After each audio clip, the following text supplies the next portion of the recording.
Indie Comics Deep Dive with Mona and Sam. Hello, everyone, and welcome to a wildly unexpected emergency session of Indie Comics Deep Dive with Mona and Sam. Yeah, we are. I am honestly still out of breath. Same.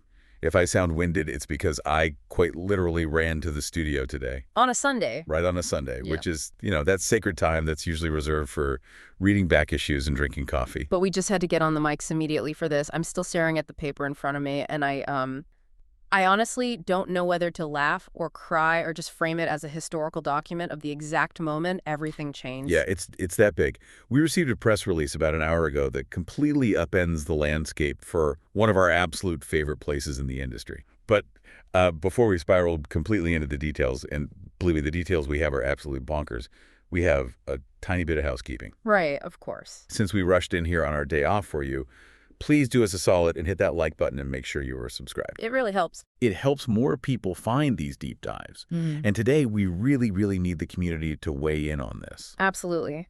We need to confirm that we aren't collectively hallucinating this news. And in a twist of irony that I still cannot quite wrap my head around, we have to thank our sponsor for this deep dive, which is Lenovations Press. Yeah, thank you, Lenovations Press. Though after reading this announcement, I'm not really sure if I should be thanking them or checking to see if they've been replaced by body snatchers. Truly.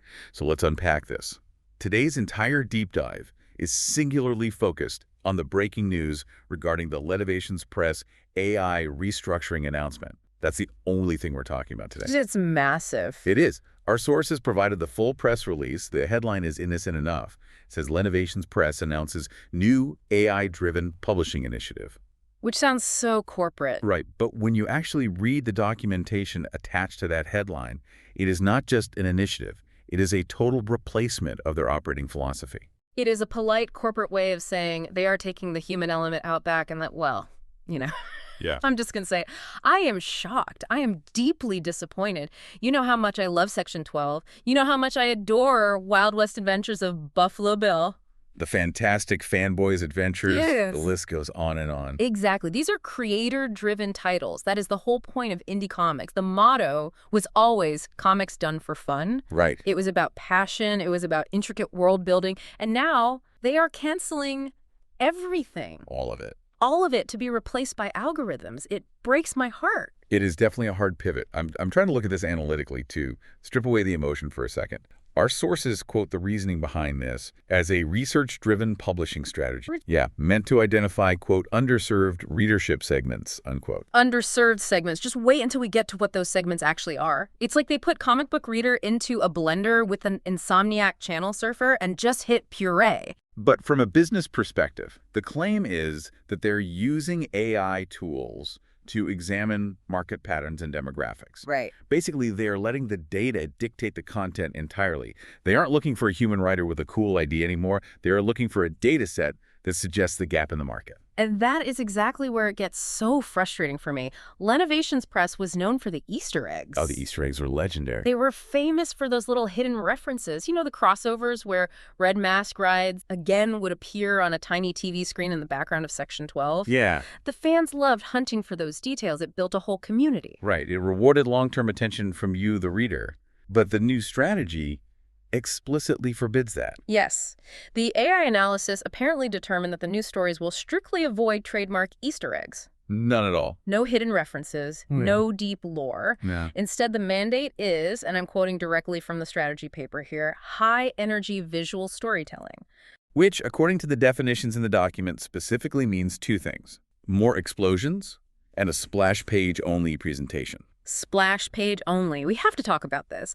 Imagine reading a comic book that is just 22 full-page spreads of things blowing up. For those who might not know the terminology, a splash page is usually a full-page illustration. Right. It's used for big impact, like a reveal or a climax. It stops time. Normal comics use panels to control the pacing, to show a conversation, Or to show cause and effect. Exactly. If every single page is a splash page, there is no pacing. There is no nuance. It's just a slideshow of destruction. It is ripping the soul out of the medium. It's intense. You can't tell me, even with your analytical brain, that you think replacing talented creators like Phil Miller with the splash page generator is a good idea. I admit it feels really cold. It feels like a calculation that completely misses the point of why people read indie comics.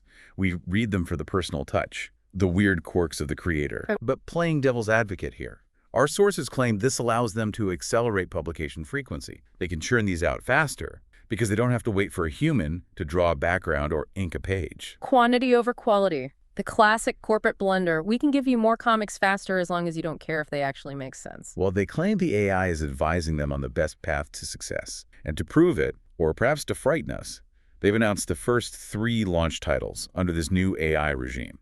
Oh boy. We have the scripts, the concept art, and the rationale. So let's transition into reviewing these specific launch titles generated by the AI to see if the data actually produces good stories. I don't even know where to start with these. I feel like I'm reading a fever dream. Let's just dive into title number 1. This is the flagship of the new era. Okay. Title number 1. This is what the AI thinks you, the listener, are desperate for. It is called Two Top Chicks in Trouble. I can actually hear you rolling your eyes right now. I mean, come on. Two Top Chicks in Trouble. It sounds like a bad late-night movie on a cable channel you didn't know you had. The genre is listed as action-driven disaster comedy. Apparently, the AI determined that readers want action spectacle. Okay, walk us through the plot. Explain the data logic to me here. So the story is set in downtown Boston. Yeah. We have 2 heroines, Peaches and Amber. They run an establishment explicitly described as an adult-only supermarket. Naturally. Because why would they run a bakery or a bookstore? But here is the twist that the AI threw in to make it complex. Peaches isn't just a shop owner. She happens to have a degree in forensics. Of course she does. Because that is incredibly handy when you are stocking adult novelties. Oh, this product was murdered. Comes in handy because of the threat. The villain has created something called Nitro Jimmies. Nitro Jimmies. I simply cannot get over that name. Yes, it is an experimental nitroglycerin that is highly unstable, 10 times more explosive than military-grade ordnance. But it's hidden in delicious ice cream toppings. So sprinkles. Exploding sprinkles. Exactly. But here is the science, or the data science behind it. The compound is dormant until it is triggered by a specific sonic frequency. Right. So people eat the ice cream, they walk around Boston, and then a loudspeaker makes a noise, and boom. This is horrific. It's essentially a mass bioterror plot disguised as a dessert mishap. In the script, it says a customer explodes in aisle 6. Yeah, just gone. Wow. Peaches and Amber have to act fast. They determine the source is an ice cream truck on the corner driven by a clown. A clown. Because the AI checked the box for things people find simultaneously scary and funny. Amber, quote, works over, unquote, the clown, which implies some serious violence. And they realize the only way to save Boston is to steal the truck and dump the explosives into Boston Harbor. Before Beantown goes boom. I read that line in the script. It is catchy in a B-movie kind of way. But here's the kicker. The part that ties back to the new mandate. The format instructions for the AI generator state that 63% of the pages must contain explosions. 63%. That is almost 2/3 of the book. And as you mentioned earlier, every single page is a splash page. How do you tell a story like that? You have a splash page of a clown, then a splash page of an explosion, then a splash page of a truck, then another explosion. It's wild. It's not a narrative, it's sensory overload. I'm questioning the physics of the Nitro Jimmies myself. I mean, if they are that unstable, wouldn't just chewing them set them off? Why do you need a sonic trigger? Don't ask the AI questions like that. We'll probably just add another explosion to distract you. It feels like the algorithm just scraped a bunch of Michael Bay movies and 1980s teen comedies and mashed them together without understanding why either of them worked. It is certainly high energy. But let's look at the second title. This one is interesting because the demographic analysis is actually quite sharp, even if the result is bizarre. Right. This is the one called Senior Strike Force. Correct. Genre is crime thriller. The AI analysis identified aging readers as a rapidly growing demographic, which honestly is probably true. Yeah, a lot of collectors are getting older. So this story is tailored specifically for them. The tagline is, "Justice never retires." I kind of like that tagline. It's solid. The tagline is fine. The plot is where I have major aesthetic concerns. So this crime thriller is set at the Wayward Pines nursing home. The residents uncover a pharmaceutical trafficking ring. A classic setup. Rear window, but in a nursing home. I can actually get behind that concept. It works. But the mechanism of the criminals are smuggling drugs out of hospitals. They are hiding them inside adult diapers and colostomy bags of elderly patients during medical transfers. It is so gross. It's just offensive and gross. Drugs and diapers, that is the plot point the advanced AI came up with. It is definitely distinctive. The criminals harvest the drugs when the patients arrive at the nursing home, but they didn't count on the residents of Wayward Pines. Who are conveniently all former secret agents and special forces veterans. Yep, living right there in the home. I love the equipment list here. The AI decided that the weaponry should be improvised based on the setting. No. We were talking walkers used as battering rams. Oxygen tanks converted into tactical flamethrowers? And weaponized wheelchairs. Okay, I will admit the visual of a tactical flamethrower oxygen tank is kind of cool in a grindhouse sort of way. The data isn't entirely wrong about what might be entertaining on a purely visceral level. The pitch says they may move slower, but they hit harder. Then again, it just feels like a gimmick. Section 12 had deep lore about government conspiracies and scientific failures. It had real heart. It feels like a meme that an AI generated because it saw people sharing pictures of badass grandpas on the internet. It doesn't feel like it has any longevity. That is a completely fair criticism. It lacks the slow burn character development that Lenovations Press was famous for. Yeah. You aren't going to get a 12-issue arc about the emotional state of the nursing home residents. You're going to get 12 issues of flamethrowers. Exactly. Let's look at the third one, because this might honestly be the weirdest one of the bunch. It's called Bassmasters. Genre is horror/revenge. The AI concluded that readers enjoy three things: explosions, fishing, and reality television. I have never once in my entire life walked into a comic shop and said, hey, do you have anything that combines competitive bass fishing and reality TV drama? Well, maybe you were in the underserved segment they're talking about. Maybe you just didn't know you wanted it yet. So the backstory here involves a guy named Rex Masters. He was the host of a show called Hook 'em Good. An extreme fishing show. Exactly. But ratings were slipping, so the network brought in a younger co-host, Bubbles Sinker. Bubble Sinker. The sexy Bassmaster. I hate her already, which I guess means the character work is effective. During a live broadcast, which happened to be an episode about illegal dynamite fishing, so you're ticking that explosion box again, Bubbles portrays Rex. She pushes him into the water right as the dynamite goes off to steal the show. But not just any water. It was chemically poisoned, green, fizzing swamp waters. The green fizzing detail is very important. So Rex dies, Bubbles takes over the show, and ratings soar. But Rex didn't actually die. No, he merged with the fish. He merged with the fish to become a creature, quote,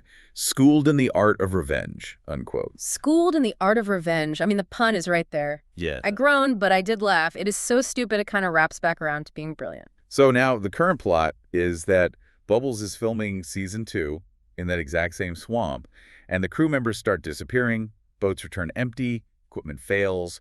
It is basically Predator, but the monster is a fishman reality TV host. And the tagline is, something in the swamp is fishing back. Come on, that is good. You have to admit that's a genuinely good tagline. It is. Look, it's funny. I'll give it that. But is it a sustainable comic series? Is it something you or I are going to care about 5 issues from now? Probably not. Section 12 had mysteries that span decades. This is just a fish monster revenge story. Once he gets his revenge, what happens? Does he just go back to hosting the show? It is pure spectacle. And that seems to be the entire philosophy of this new Lenovations Press. They are trading long-term engagement and world building for immediate high-octane, data-driven hooks. Yeah. Explosions, shock value, specific demographic targeting. And that really brings us to the final verdict here. Does it work? I mean, we have looked at the scripts. We've seen the cover art, which I have to admit, the Bassmasters cover with the glowing yellow eyes, kind of creepy cool. It is cool. But does it actually work as a publishing strategy? It is risky. They're alienating their entire existing fan base, people like you, people who have supported them for years, in hopes of finding this new audience that really wants tube-top chicks and exploding ice cream. I just look at this list and I feel a profound sense of loss. I know that sounds dramatic, but I do. Yeah. I miss the personal touch of the old Lenovations Press. This new stuff doesn't feel like fun in the creative sense. It feels like content. It feels like product. It's the difference between a home-cooked meal and a bag of those nitro jimmies. Yeah. One is nourishing and made with care, and the other just gives you a sugar rush and might make you explode. Exactly. And I think canceling creator-driven titles like the Section 12 universe and the Buffalo Bill series is a massive mistake. Oh. Those characters had history. You can't just replace human history with an algorithm that mandates 63% explosions. I agree that the loss of the human element is palpable. I really do.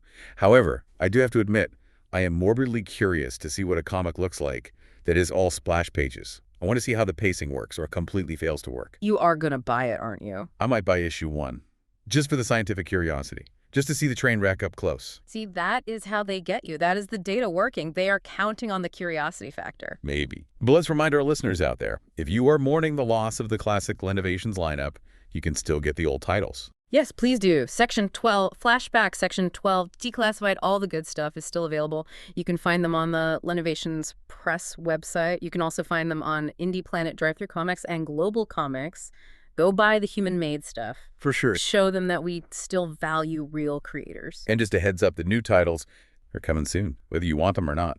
It is definitely a brave new world for Lenovations Press, and frankly for indie comics in general. If this succeeds, if Bassmasters becomes a massive hit, what does that say about the industry? What does it say about us as readers? That's a terrifying thought. If the data proves that we really just want explosions and fishing, maybe we are the problem. Speak for yourself. I want stories. So here is our final provocative thought for you, the listener. We really want to hear from you in the comments on this one.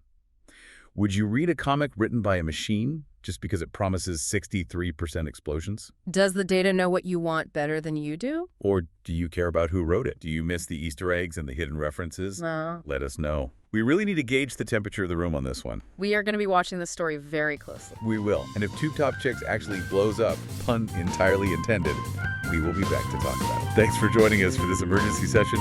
We will see you next time on Deep Dive. Support human creators. Bye. Hold on. Sorry, I just got a text from Len Mihalovich, the creator of Lenovations Press. What now? Is he canceling our show? Not quite. Mona, look. It just says 2 words. What the f***? Are you kidding me? It says, April Fools!